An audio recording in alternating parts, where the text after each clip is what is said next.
नवाबों के शहर लखनऊ की शान बड़ा इमाम बाड़ा एक खूबसूरत इमारत होने के साथ ही अवध के नवाब असफ उद्दौला के दरिया दिली का नायाब नमूना भी है।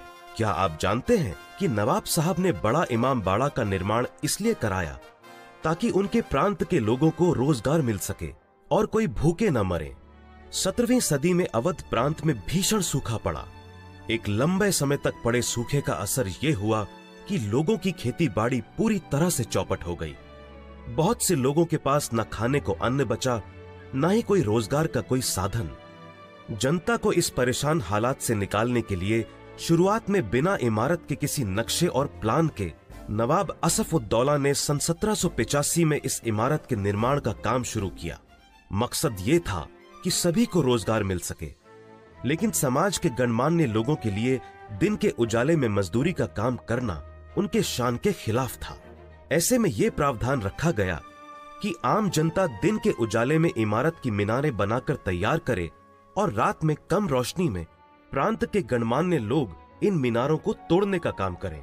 वैसे आपको यह जानकर हैरानी होगी कि इस काम के लिए चाहे आम जनता हो या फिर जाने माने लोग, सबको बिना भेदभाव के मेहनताना दिया जाता था।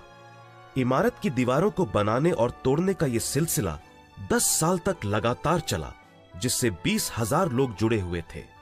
वैसे आपको यह जानकर भी हैरानी होगी कि इतने बड़े इमारत में कहीं भी लोहे का इस्तेमाल नहीं हुआ है।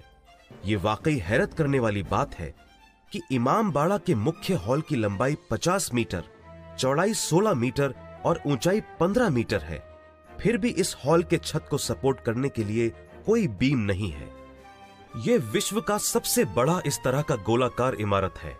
हालांकि बिना किसी बीम के सपोर्ट के बने इस गुंबदकार इमारत की मजबूती के लिए इस इमारत के वास्तुकार हाफिज किफायत उल्लाह ने यह तय किया कि इसकी छत को खोखला बनाया जाए और कुछ इस तरह भूल भुलैया बड़ा इमाम बाड़ा का हिस्सा बना, जिसमें 489 एक तरह के दिखने वाले दरवाजे हैं और हजारों रास्ते हैं जहां आप गुम हो सकते हैं। भूल भुलैया के गलियारों को खास तौर पर खोखला बनाया गया और मजेदार बात यह है कि लंबे लंबे गलियारों में अगर एक छोर पर कोई बात कही जाए तो दूसरे छोर पर खड़ा इंसान उसे साफ साफ सुन सकता है। भूल भुलैया की दीवारों के बारे में कहा जाता है कि इनके निर्माण में उड़द की दाल, बड़ियां, चावल की लुगदी और बेल का गूदा जैसी चीजों का भी इस्तेमाल हुआ है। अब अगर इतना सब कुछ सुनने के बाद आप भी नवाब साहब की नेक दिली और भूल भुलैया की मस्ती में खोना चाहते हैं तो देर किस बात की, बैग पैक कीजिए और रुख कीजिए नवाबों के शहर लखनऊ का।